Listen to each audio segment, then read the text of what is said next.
Good evening, everybody, and welcome back to the Player's Edge. Tonight, if you're watching, you see the normal faces. Terry's back from his cataract surgery. We have Shawn, Swiss Army Shawn, and then we have 22-1, Bell's the one, Tom. And of course, as you see on the screen, we have somebody you might recognize from NYRA or Fox Sports or Saratoga Live, Maggie Wolfendale. Maggie, how are you this evening? I'm good. How are you guys?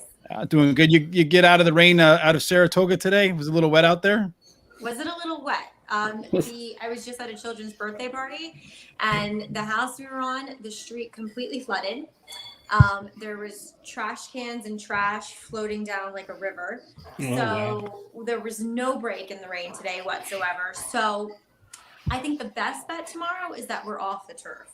We're off the turf. Yeah. Yeah. Tom has some questions for you regarding the track in conditions like this. Sure. Do you find rail being better since they've redone the track, or do you think it's more in the middle? I mean, it seems to vary, and I've been trying to figure it out, and I'm still have no clue, to be honest with you. I think when the track's really wet, like it was today, I don't think there's necessarily a better path. A lot of times, you will see horses run better over the tire tracks. And then today, for the most part, it did feel as though speed was holding. But then as the day went on, it didn't seem that way. And I think, ultimately, in hindsight, there were probably situational things where we saw slower paces, so horses were able to control, just like a normal, fast track. So I don't think there were any biases. But I will say that sometimes when you are dealing with a track that is drying out, you will see it playing that much more kinder to speed and to the inside. But Saratoga is not as much as that as Belmont is. But let me follow that up. Do you think when they rate it good, does it change? Because it seems to change more as it dries out. Yeah. So there seems to be varying. Okay, I have no idea what to do. There seem to be varying degrees of what they consider good and what they consider muddy. The other week they were calling it muddy when there was no lying water, no visible water whatsoever. And I'm no track, super or whatever, but to be fair and just kind of historically speaking, I think should have been labeled good. And it was labeled good 2 races later. So, there's some variables that go into it. So, like you said, sometimes good isn't that good, and sometimes muddy is better than muddy. And then we have Terry, who's got he's got cataracts, so he can see a lot better now. So we're hoping that means his picks improve. Oh, I'm hoping they do. Hi, Maggie. How are you doing? Hi. Good, thanks. How are you?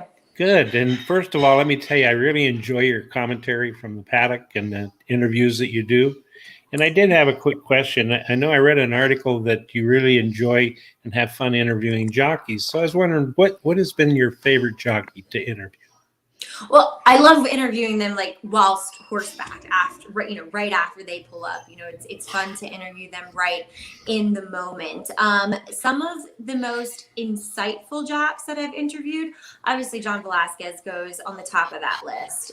He's the veteran, he's the Hall of Famer, and he also provides insight a lot of times that you might not actually see. And he's very articulate when explaining that in an interview. And the other maybe younger jockey that's incredibly good at that is Jose Ortiz. Jose already thinks like a trainer. He's even said to me that he realizes, and he is one of the taller jocks, that his riding career isn't going to last forever, and that he'd love to eventually train. So I find a lot of times thinks a lot like a trainer. He's out on injury right now, but Kendrick Carmouche is always so much fun because he's a guy who wears his heart on his sleeve, and I appreciate that because I do the same. So I always get a lot of fun. I have a lot of fun interviewing Kendrick too. Yeah, we had Jose on the show. I think he's got a charismatic, embracing smile too that I think is going to take him a long way when racing's over. Yeah, he's also very much a family man. He's also very focused. He might not be the most I don't want to say outgoing because he is, but whereas, Ira, his brother, is more of an extrovert, more happy, more kind of jubilant type. Jose is a little bit more reserved, and he's always thinking long term. Well, our more jubilant type is Shawn. And How you doing, Shawn? I've never been introduced like that. How you doing, Maggie? I have multiple questions. One, I know you kind of answered it in the interview, but I've been around horses for a while. I've been betting for a while. This whole getting to know horses in the paddock, like, how do you do so good at it? What are things you're looking for beyond what you gave Rich as an answer? Say more as the amateur. Like, I try to explain to my girlfriend, it's very hard. What are things you're looking for? Well, look, it's taken me a lot of time. It's taken me a lot of, practice and repetition. But looking at horses and how, think about them as an athlete, as your, football player, as your Olympian. Do they look fit? Do they look stressed out in a way? You don't want a horse that looks stressed out. You want a horse that's energetic and pumped up, like you see those guys, listening to their headphones and ready to go out there and rock and roll. Yeah, you want a horse to be like that, but also focused. You don't want a horse looking stressed out and washed out. And, you want them to be carrying that flesh. You want them to look fit, yet look strong too. In that resplendent coat that when the sun hits it, it's reflective in a way. So those are just kind of the main things you look at. And then there's specific things that horses will tell you with their physicality that will lend themselves to different conditions, whether it be turf, short, long, dirt, sloppy tracks, whatever. I talk about the proverbial turf hoof. That's a flatter hoof. There's a lack of heel possibly that you look at with the horse's foot, and it's wider and more dish-like. And they have a very angular pastern where the pastern is their ankle, that joint or part of their body from their ankle to their foot, and that will be very slack and angular, whereas some horses they're straight up and down, whereas they'll be like more like that kind of. So that's kind of what I look at with turf. Sprinters, I always describe it, you think of a running back in the NFL, they're short, stocky, broad types versus a marathon runner. They tend to be slim, longer frame. Same thing with horses. So the horses with Conor McGregor legs are better on turf. Yeah, exactly. All right, that's good. All right, Shawn. You said you had another question? Yeah, another question. It kind of leads into the night. How much do you use the no Lasix, 2 Lasix handicapping angle that we've been trying to figure out now for the last year? Or do you not use it at all? At first I did, and then I realized it really doesn't matter that much. There are some horses that are documented, bleeders, that it's going to make a massive difference. I mean, that's why we probably won't see Monomoy Girl anymore. That's probably why she might be retired. So, but with most of them, it doesn't make that big of a difference. The people at my racehorse are very happy right now. No, we're not. I own a couple of small shares in Monroe Girls. Yeah, sorry. That's all right. Hey, we're breaking news tonight. That's we're looking for that viral moment. Maybe we just had it. Way to run her, but she is documented as a bleeder, so it's something that she would have to overcome. See you at Delaware. So I have a quick question for you. Last week on the show, there's a lot of talk in horse racing on how to get the sport better, right? We got to bring it back. You're reading Kentucky. If we don't get the historical horse racing's going to die. If in New Jersey, we don't get the fixed odds, horse racing's going to die. If we don't get the whips out of racing, horse racing's going to die. So we have all of these almost like biblical revelations about how horse racing is going to die. And then I keep reading about how at Canterbury, the handle's up. At Saratoga, the handle's up. At track after track after track, the handle's up. That doesn't look to me like empirically that horse racing's going to die. But last week on our show, and I think if there's one thing that horse racing can do that's within their power to change, it can bring more bettors in. We had Bill Krakenberger on the show last week, who's a professional bettor. And he told us he has no problem betting 5 figures on a college basketball game to halftime. But if he goes to the track because of the takeout, he won't bet more than a $1 exacta box, maybe max $12. So here you have a guy who's willing to put money on a basketball team you've never heard of until halftime, 5 digits, 1 comma, but he won't put a $20 bet on a horse race. And you feel like with these increased handles that tracks might do a better job bringing more people to the track, especially the gamblers who understand math, if they reduced their takeout a little bit and gave a little bit back to the bettors? You might be asking the wrong person that. Okay. Math, I totally get where you're coming from. And I understand that takeout is a major issue that a lot of, horse players focus on. And I mean, I don't know if you meant literally people to the track or just people to the sport. Because, I mean, yeah, Saratoga is a different animal, but they don't need people at the track anymore. I mean, online. Yeah. You have these heavy hitters that won't bet horse racing because of the takeout. Yeah. Hands up. I'm going to say no comment on that one. Okay. I feel as though I'm not an expert. I'm not going to give a great opinion. That's perfectly fine. But what we are an expert on, and where we know you're going to give us a great opinion, is on horse races, right? Yeah, horses. Horses, yes, indeed.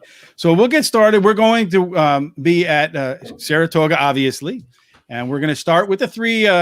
They have 3 stakes races there. We're going to start with the Alfred G Vanderbilt. That's 6 furlongs on the main track, and from what I can see this year so far, it looks like Maggie's speed is the main bias at the shorter shorter distances. Do you feel like that's the case? No. It all depends how the pace develops, and around here you do. I mean, as you were mentioning, you do see a lot of paces not developing, and it does feel as though that possibly there isn't much pace in here, so maybe that does play well into what you're saying, with it being a possible bias. But look, the number 9 Special Reserve has plenty of speed, and then you have Firenze Fire and Strike Power, so there's some speed in the race. Mischievous Alex, I think, is incredibly formidable because the owners were insistent that this horse was just as effective going longer, out to a mile. And I get it. A lot of times, as a stallion prospect, because he is a son of Into Mischief, as a stallion prospect, you want horses that have 1 distance races. So I get trying to go for those grade 1s at a longer distance, but he's not. He is an out-and-out sprinter. And I do think with the presence of some speed that's going to be right out in front of him where he's going to be stalking, it makes him really tough. I mean, he's 2-1. He's the favorite, but I think rightfully so. I think David Aragona hit the nail on the head. I'd love for Whitmore to come back and win. He's been such a fan favorite as an 8-year-old. Yes, he has yet to win a race this year after finally breaking through and winning a Breeders' Cup. So other than that, I mean, what do you do with a horse like Special Reserve? He gets a serious class test here, but he took down Strike Power. He seems to be in the best form of his life. He has that early speed, and he is capable of sitting right off it. He's drawn well. He's going to be tough too. So who do you think is going to win? I mean, if you put a gun to my head right now, I would say Mischievous Alex, because I've just stuck to my guns and thought that this horse is such a good sprinter, and the fact that they're turning him back and he looks to get the right setup, that's who I like, with a little Special Reserve on the outside. All right. And then Terry's the one that usually agrees with the host the most, so I have a feeling he has Mischievous Alex too. I do, but not as my top choice. Okay. I'm a little bit emotional about Whitmore. I really loved Whitmore.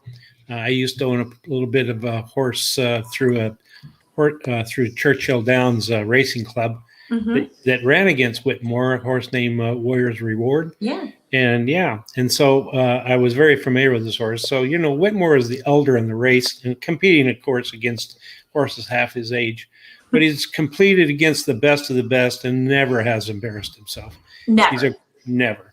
He's a grade 1 winner, and during his career, he's finished 78% of the time in the money, winning 33% of his starts.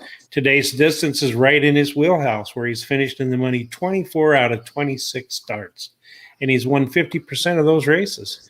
Now, there is one thing that gives me pause, and we were talking about it earlier, and that's that he has ran his entire career on Lasix, and now he's running without it. The reason that the last race he ran was in May 1st, is that the connections took extra time to be really cautious. And then I like Mischievous Alex as my second choice, and he has 2 wins out of 2 starts at today's distance. He has the best dirt speed among today's starters, earning the highest buyer number.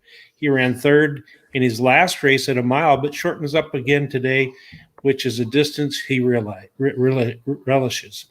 And then number 9, Special Reserve, has won 2 races in a row and is going for a hat trick.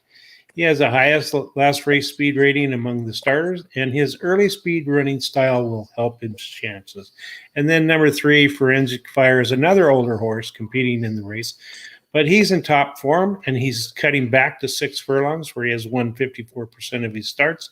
He has Jose Ortiz in the irons, who's been really hot the last 7 days. He's been in the money 22 times, winning 10 of those races. So I think the way the race is going to go is Strike Power, Special Reserve, and Forensic Fire will all try to go for the lead. Mischievous Alex will stay close to the leaders and close in the stretch. And I think Whitmore will close from either mid-pack or deeper and win the race. All right. And then, Tom, do you agree with that, or are you going a different way? I like Maggie's choice. I went with Mischievous Alex. He's 2 for 2 at 6 furlongs. I think he is a sprinter. I think the mile is just not in his wheelhouse. I think they placed him. They're aggressive, but I think this is a much better spot for him. And I don't see him losing here. I mean, I think he's really got a great chance here. Special Reserve, I picked as my second choice. He's got good speed, to say the least. They added blinkers at Prairie Meadows to him, which I thought was really curious. So they were obviously looking for something in a race where he should easily win. Can I interrupt you really quick? Sure. That's actually that he ran on Butte. Okay. That's not blinkers. That in Iowa, they're allowed to run on Butte. It just has to be listed. So that's what that big B is. Okay. Correction. Sorry. But no, you're absolutely correct. I mean, I missed that. And the thing with him is that I think he's a fighter. I think he's a 6 furlong horse. I'd actually like to see him run it at lesser distances. Go ship him over to Europe and let him run it against a Batash or Golden Slipper, Glass Slipper, or one of those horses. Because I think he'd do really well on the grass. Maybe 6 is not his best distance, but he's certainly going to be right there. And let's face it, pay $40,000 for this horse. It's a pretty good deal. Great deal. Yeah. And I got to put Whitmore in there. He's one of my favorites too. I think the biggest thing in this race that Whitmore doesn't have to deal with is CZ Rocket. He's on the other coast running. So, I think that helps. I think Ricardo Santana Jr. has gotten this his 3rd ride on the horse. He just missed at 7. I don't think 7 is in his wheelhouse anymore. I really think 6 is where he should be running at. And obviously shorter, but he'll be back in the field and he'll make his move, and let's see if he can catch him. Mm-hmm. I have a long shot in the race. All right. 3 Technique. He is a horse that, yes, the 6 might catch him out. It might be a little too sharp. It might be a little too short for him. But last time out in the NYRA, we saw Mind Control and Firenze Fire just ding-donging top two on the front end. He sat behind them, and when he wanted to make a move, when Manny Franco wanted to extricate him from the rail, he was unable to do so. He was hemmed down in from the horse who eventually finished fourth, whose name is completely escaping me right now. But you could tell that he was never quite comfortable, because he is a big, kind of robust type of horse, that he was never comfortable being down on the inside. So I think it's interesting that Jeremiah adds the blinkers for Saturday's race. And he's a horse I've always loved and always thought he was more effective at the sprint distances. So I kind of like the equipment change too. Shawn, do you like the equipment change with 3 Technique? Possibly, but he did not make my top 3. I went. What's wrong with you? Yeah. I see a bunch of speed in here. A lot of times you see a bunch of speed. You see a closer like Whitmore. You want to go with Whitmore. But every time I turn on Saratoga, somebody up front, the speed horse is winning. So I went the speed of the speed. That's special reserve from the outside. And I also like, if they do get in a battle, I'll have the outside horse over the inside horse. Speed of the speed. He's won 4 of his last 5 races, with the other being a second. You'll get value here too, as he'll probably be the 3rd or 4th choice. He's raced all over and been competitive everywhere, and he's 5 for 11 at the distance. I used Whitmore for second. I think it will be another race where he's going to come at the end and he's going to get close. He's just going to miss out. Maybe any other track, this race would be perfect. I just don't think he's going to close and win at Saratoga, even though he has in the past. This has definitely not been his best year, but he's always there at the end and gets plenty of pace to run at. I love this distance, winning 13 of 15 career wins. And then for third, I used Mischievous Alex, another horse with speed. And this horse should be somewhere in the exotics. He's also coming back from a mile to the 6 furlongs, where he's 2 for 2, and that angle is also 26% for trainer Safi Joseph Jr. Yeah, I like Mischievous Alex. I put him on top. He's dropping from $1 million race. I feel the 6 furlongs will be a good distance for him. He's proven that. I think he's run it twice, and no other horse has been within 3 1/4 lengths of him. So I expect you're going to see a big performance from Mischievous Alex. Whitmore, I think the old man's going to represent for us this weekend and find his way into second place. And then I do like Firenze Fire. Last time out was the favorite, got beat, but trainer Kelly Bean knows when to bring him back and where to put him, because he rebounds at 27% off of that. So horse also seems to have a nose for the finish line, 14 of 34 wins lifetime. And I agree. I had honestly, before she brought it up, I had 3 Technique. One of the things I like to see when I look at horses' lines is that they improve their fractions. His fractions improved a lot last time out. I also like looking at cycles. This is his 4th race off a layoff, and if you look back in his other 4 race cycles, the 4th race was the best of the bunch. So I'm expecting a big race out of 3 Technique as well. And now we're going to go to, I don't know, should we go to the marquee? Should we go to the essential quality race now, or should we save that one to the end? Totally up to you guys. You're the host. Oh, so it's up to me. Okay, so let's just, we'll save essential quality for the end. We'll go right to the Bowling Green Stakes. It's a grade 2. It is, I got to press the right button. I'm sorry. There it is. It is a 1 3/8. That's the wrong button. So 1 3/8 on the inner turf course. It's a 3-turn race, which is kind of interesting to me. In terms of these longer 3-turn inner turf races, it looks to me like speed has been the most common way to win this race. Is that what you're expecting to see here too, Maggie? Yeah. Yes. If anything, that's the real bias here at Saratoga on the inner turf course. But I will say, depending on how things dry out over the next 36 hours heading into this race, it's more potent when it's truly firm.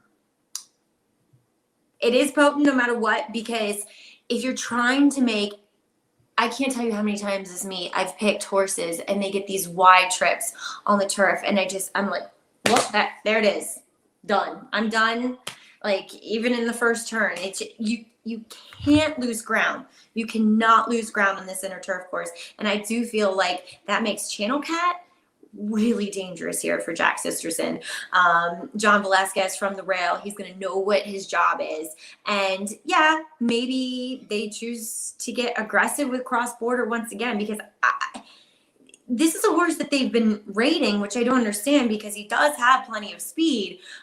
So it's all about saving ground. Now, what did they do with Channel Maker? What is he going to do? He traveled to both Saudi Arabia and Dubai.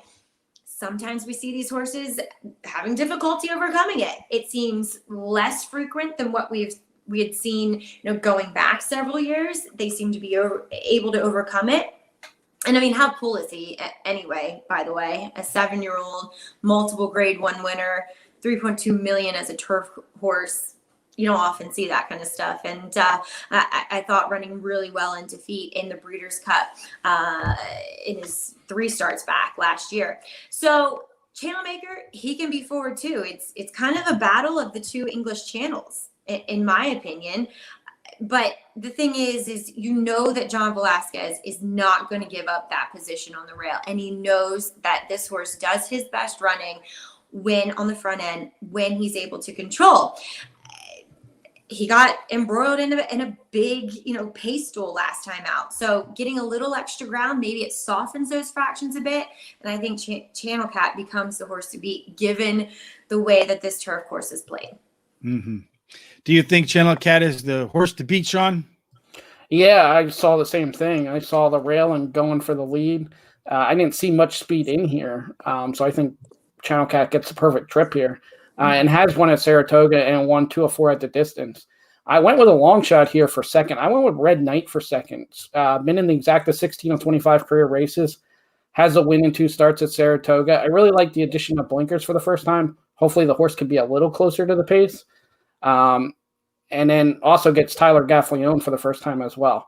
I went with Channel Maker for third. I just wonder about how much it takes out of him with the trips. Also, he's been off for a little while now, and the workouts aren't that great since then. So I couldn't take a low price on Channel Maker, but I'll use him in the exotics. Mm-hmm. All right. And then how about you, Tom? What are you looking at here? I went with number 3, Breakpoint. He's undefeated. Chilean import that Chad Brown has. He won his first start here, which I always think is impressive. He ran a race that was longer than 1 mile and 1/8 because he was all over the place, but he still won.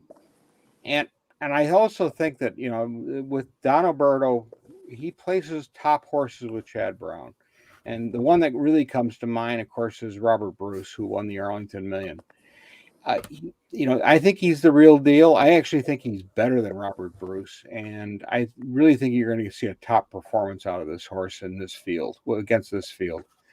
I went with number 7, Moon Over Miami, is my second choice. He's a dead closer. He'll be 10, 12, 15 lengths behind, but he'll close like he's, like nothing else. And he lost to Channel Cat and Gufo last time out, but I think he's good enough to get a piece. I think Channel Maker will hang around for a piece in here. He went to Saudi Arabia and Dubai. He got to see the back end of Mistreef, who just lost. I don't know if he's going to control. I think he's going to try to control the pace, and it's just a matter of whether he gets around those 3 turns successfully. And I've seen him so many times on the inner turf course blow that first turn, or in this case it'll be the second turn. And if he can't keep him in control and relaxed, then I don't see him in there at least winning. I think that the closers will come up and be able to get in there. I also like the fact that we may get a little moisture in that track, and that may help my top 2 choices. Okay. Terry, who are your top 2 choices? Well, I like number 7, Moon Over Miami. Just missed in the grade 1 Man of War, and will make amends, I think, in the grade 2 Boiling Green. He has the highest last race speed rating in the race. And then I like number 2, Cross Border. He likes the distance. He's won 100% of the starts at today's distance. He loves Saratoga, winning 5 out of 6. He has a good trainer-jockey combination of Michael Maker and Louis Saez. And then I like number 12. Todd Fletcher brings Sham Rocket to the race with Irad Ortiz Jr. in the irons. Sham Rocket is having a really good year, finishing the money 5 out of 6 races. And then I like number 5, Channel Maker. He's back from the Middle East, where he will try and resume his front-running style with winning ways. And he owns the best turf speed among today's starter. And I think the way it'll go is Channel Maker will go to the lead. Channel Cat and Cross Border will stay close to the leader and try to close in the stretch. And then Moon Over Miami and Sham Rocket will close from a little deeper. I think Moon Over Miami will close like a fire truck to win. Close like a truck 30,000 pounds of bananas down the hill in Scranton, Pennsylvania. For me, I think it's an odd distance, 3 turns, inner track.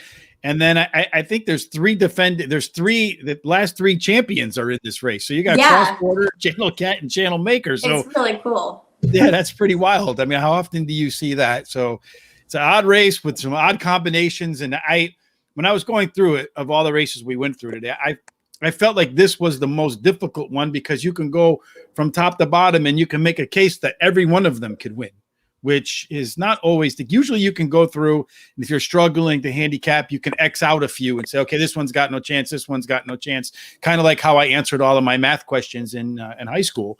But in this case, you can't do that. So it's wide open. For me, one of my favorite angles is horses for courses. I don't think you can do better than Cross Border at Saratoga. 6 times at the track, 5 wins, although one of them was by a DQ last time out. But still 5 times into the winner's circle. The other time, second place without the DQ, second place. Channel Cat is working out exceptionally well coming into this race. I expect, understanding, looking back at the history of this race, where speed, a lot of ones across the boards for the winners. I expect that Channel Cat was going to try to hold that rail and make sure everybody else has to go wide, which is going to give a major advantage. I also like Moon Over Miami. Finished 3rd by a neck to Gufo, as you guys mentioned before, and Channel Cat. Gufo is running as well as any turf horse I've seen recently, so that's a big plus there. And for me, the next one was between Channel Maker and Breakpoint. I had a difficult time. Breakpoint was the heavy favorite in his U.S. debut, but finished 4th, unfortunately. And that's after he had to go 5-0 down in Chile. Had a tough race, was the favorite. I expect Chad Brown will have this horse better prepared for this race because many times we've seen, just like Maggie mentioned, those horses that come back from the Middle East, a lot of times they need a tune-up before they're ready or reacclimated to being here. Horses that travel to the United States from somewhere else a lot of times need one too. So Channel Maker, Breakpoint, take whichever one you feel like you're getting the best value with. I couldn't pick between the 2 of them. So that's kind of how I wrapped it up. Can I make 2 quick comments? Yeah, go ahead. I will say that Moon Over Miami was a late scratch from the Grand Cotier. And I don't know why, other than the course did come up listed as good. We had some rain before. So if that's the reason, then I don't know if you want to downgrade him at all. And 2, just if it wasn't the reason, why was he scratched? Because he looked to be in a really good spot. I think he was actually 72 or less in that spot. And then with Breakpoint, I remember talking with Chad Brown before this race, and he was actually really nervous about this horse because he had said that he's a horse that washes out every day that you train him. As soon as you put the tack in front of his stall, every time that they schooled him in the paddock, he would wash out. And luckily, he didn't do that day. But I got the sense from talking to Chad that he really thought that this horse would need a start. So I think it's a positive sign that he is placing him ambitiously in this graded stakes. So I would take the positive standpoint on Breakpoint too. All right. So now we're going to go to the final race of the day. Well, not the final race, but our final race. And that's going to be the Jim Dandy Stakes. The question is, can anybody beat Essential Quality? Is going to be, it looks like right now, the 1-2 favorite, which, I mean, it's probably fair odds from David Aragona there. Mm-hmm. Do you think that anybody at all has a chance to take out Essential Quality, Maggie? The only horse I get the kind of positive feeling that he could is Mask Parade. Just because he's been rapidly improving and he has sat close to quick paces and has gotten the job done, especially in the Ohio Derby, when in retrospect he probably moved and made a premature move. And it sounds like this horse has just been training really, really well up here at Saratoga. I mean, I would definitely give Weyburn a look too, considering he gave all Vandalown could handle, who was the winner of the Haskell via DQ. Obviously, probably the winner of the Kentucky Derby via DQ when it's all said and done too. Yeah. But Weyburn's a horse that I've always liked. He's had many stops and starts in his career, whether it be a bruised foot, whether it be an illness, and just the fact that he came back from, April in the Wood Memorial, which he ran a credible race considering the pace completely fell apart and he was the only, pace kind of horse left standing that day. And the fact that he came back and ran so well in the Pegasus, I don't think these two. Look, I'm not giving any earth-shattering opinion here, but I don't think these two beat Essential Quality, but I give them a long look. They just feel like improving horses, and when that happens, you never know what you can, especially it's horse racing, right? Anything can happen. Essential Quality can get stuck in the gate, and next thing you know, or get bumped like he did in the Kentucky Derby, and that's that. Look what happened in the CCA Oaks. It's a short field. And they often turn into riders' races, and that's exactly what we saw in the CCA Oaks, in which allowed Maracuja to win, in Ricardo Santana giving the best ride of anybody in that race. So, like I said, it's a 6-horse field, but Essential Quality, he has all the weapons in his arsenal not to get beaten. It's not like a horse that depends on the pace, or not. He's not a horse that needs the lead. He can go and attack from anywhere. Mm-hmm. I agree with you, Shawn. Is Essential Quality going to get beat? No, outclasses this field by far. I mean, everything we've already said. This horse shouldn't lose this race. The only thing put me on the back and he won't lose, and that's with the COVID-12. Yeah. I mean, you do have Weyburn and Masquerade. If one of them gets loose on the lead, maybe, you got a short field. You never know. And also Weyburn gets Irad Ortiz for the first time aboard. So Weyburn is who I'm using for my second pick. And I would really just probably do a Stone Cold Exacta, Essential Quality, and Weyburn. Masquerade's the other danger one, but you don't want to do first two choices. Well, I mean, a winning ticket's a winning ticket. Doesn't matter. I mean, one that goes into garbage is worthless. Yeah, regardless of the odds. Yeah, and the only one, keep me out of my mind. No chance in a 6-horse field to close and win this race.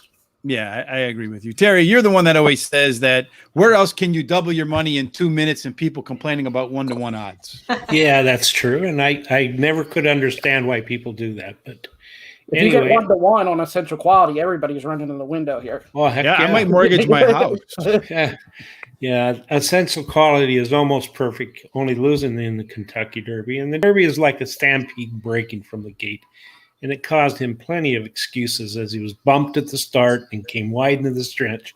He has plenty of speed. I mean, there's plenty of speed in the race, which I think will set it up really good from him coming from behind. And then I think the little chance for Mask Parade, who has won 2 races in a row, is 3 for 5 in his short career. And he has a fast workout on July 23rd of 4 furlongs and 47-2 breezing. He was the third best out of 87. And then somebody else that I think has a really long chance is Keep Me in Mind. He'll be closing from deep to try to catch the leaders.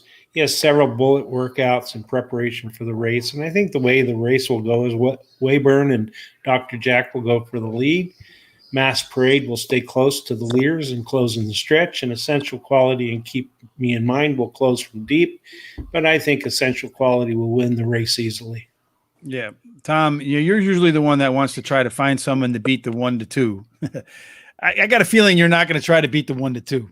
Or are you? No, actually, I am. Yes, you're living up to the moniker.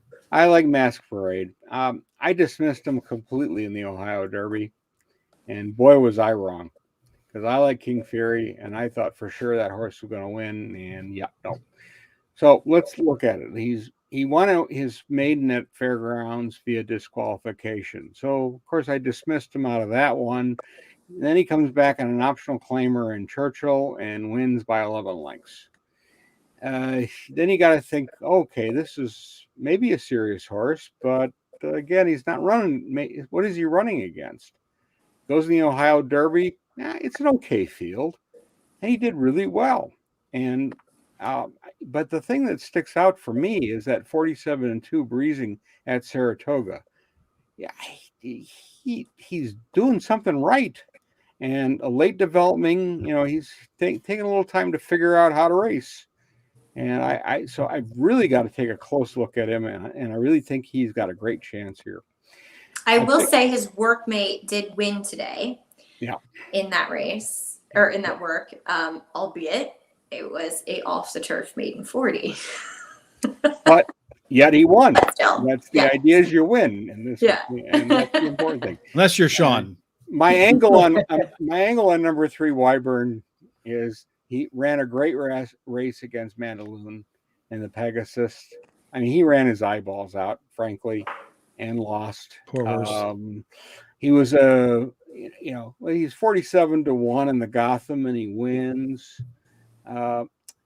His trainer is James Jenkins. Remember his father, Alan Jenkins? He had this horse named Onion, who beat Secretariat. He was also beaten. Alan Jenkins beat a lot of other horses that were supposedly locks. And, maybe James can do the same thing. Let's face it, Essential Quality is the big favorite here. And maybe Wyburn can sneak up and win this race. It is the Jim Dandy. It's not the Travers. If Wyburn and Masquerade Parade were in the Travers, I probably would not like them. But they're not. And I think the Jim Dandy is a great spot for these horses to win. And that's the way I look at it. Well, I don't need to really add anything to Essential Quality. And it's really no great shakes to say a 1-2 horse should win, right? But you guys have brought up the 47-2 workout for Mask Parade.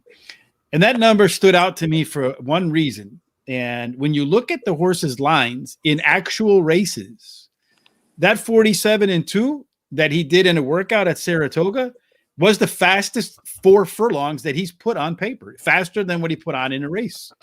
I don't know about you, but many times when I'm looking through the program, I hardly ever see horses that work out faster than they actually race. Have any of you seen that before? Not too often, right? No. So that stands out to me. And it also echoes Mike Smith when he came on the show for the Kentucky Derby, or before the Kentucky Derby. We said, pay attention to how horses work out at tracks. How they work out at tracks is how they tend to run at tracks. 47-2, faster than he's ever run before in a live race. That tells me Mask Parade's going to be live on Saturday afternoon. I don't know that he beats Essential Quality, Shawn, but he's going to beat your horse, Wyburn. And you might want to make sure you include that in your exacta there. I do think Wayburn's working out exceptionally well too. It's my third choice. And I do think some closers got to get in there. Someone's going to try to get silly on the front and maybe set a little bit too fast of a pace. And that'll open up the door for Robertino Diodoro's Keep Me in Mind. We've had him on the show, and people who've come on our show tend to have good luck when they race, when we're covering races that they're in. So for me, Essential Quality wins. The only horse I think that can beat him is Mask Parade based upon that work.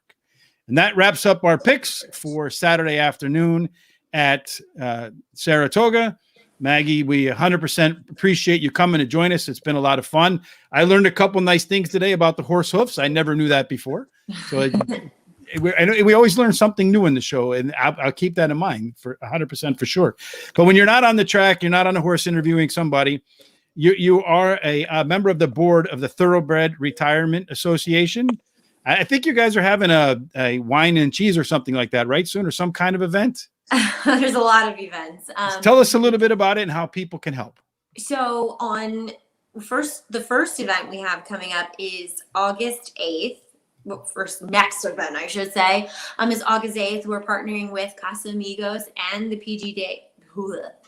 permanently disabled jockeys fund.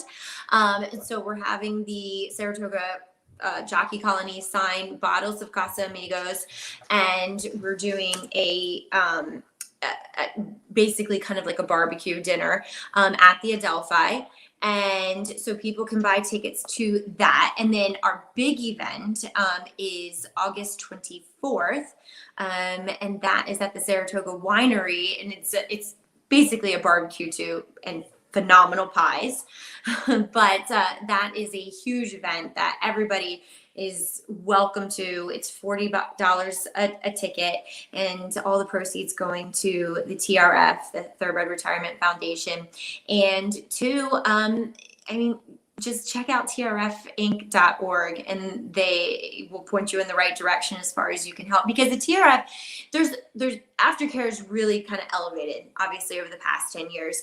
But the TRF is the oldest retirement foundation that we have for racehorses, for thoroughbreds, and 2, they take horses that can't necessarily go on and to be marketed for second careers because of injury, but they're still capable of living great lives. And they go to the Second Chances program, which that's within 12, I believe, prisons for incarcerated men, women, and juveniles now. So it's really a special and unique retirement foundation. And because I'm somebody that has often taken the horses that I know are a bit banged up, that might, people that aren't used to dealing with racehorses and their injuries might not be able to manage those injuries. So it's very near and dear to my heart. All right, fantastic. So if folks want to follow you and your work off the track, where can they do that? They can also check out my podcast called Off Track. I'm part of In the Money Media. So you can check it out there. And I'm kind of doing it seasonally. I did it season 1 in the spring. The first 12 episodes are up there. And after Saratoga, after the madness, we'll kick it back up again, have 12 more episodes, hopefully leading into the Breeders' Cup. And as always, you can follow me on Twitter. It's at Maggie Wolfendale minus the E in the middle of Wolfendale because my name's too long. And I have that problem too. Exactly. So yeah, and that's the best way, I think. Fantastic, Shawn. And for those who want to follow us, how can they do that? Facebook and Twitter, Horse Racing Radar. And then before we go, Terry always asks us the question, where do we find the time to do everything? Where does Maggie find the time to do everything? You're all over. Yeah. I am. I'm also a mother of 2. Yes. A wife to a trainer, which wow, a whole nother world. Yeah, and you help. Not to mention your family. Yeah. What's that? Not to mention your family involvement, because they're massive. Third generation, Yeah, from what I read, these directions. What I read is you wear many hats. I do. I'm the Energizer Bunny. Well, yeah, you need to be, right? We have plenty of time to rest when this ride is over. So might as well make the most out of it while we're here. Again, Maggie, we 100% appreciate you coming on. Enjoyed it. I think, again, some great insights like we get from all of our guests. Hopefully we can meet up again sometime down the line, maybe next year at Saratoga again. Maybe we could take the whole crew out there. That would be a lot of fun. Yeah. I would look forward to that. Yeah, I think it would be a good time for sure. Until we meet again, folks, tomorrow Tom and I are off because Tom's on vacation. He's going to Michigan, to the mighty Michigan for vacation. Poor guy. But our picks are out there. So if you're interested in Goodwood, yes, we've been hitting some winners over there in England. So hopefully that knowledge will carry us through later on in the year in the Breeders' Cup. We'll be back on Monday, Terry and I, with his good eyes now. It means he'll have some better Terry's best bets of the day and hopefully some better pick 4s, because we haven't hit too many without Terry. So hopefully we can do that again. So until we meet on Monday or again Saturday, I can't forget about this. Horse Racing Radar's contests tomorrow. Pimlico, go on there, $50. Saturday will be Saratoga. I'll be competing with Maggie. She'll be Saratoga Live, and we'll have our own Saratoga Live. She'll have about 5,000 viewers. We'll have about 100. But we'll both be making our best picks. And then, of course, on Sunday, we have a track. Shawn will be a host on that day. I don't know what he's going to be doing in terms of which track it is. But make sure you head over to Horse Racing Radar and to those contests. They're absolutely free. Until we meet again, folks, everybody, good luck at the track.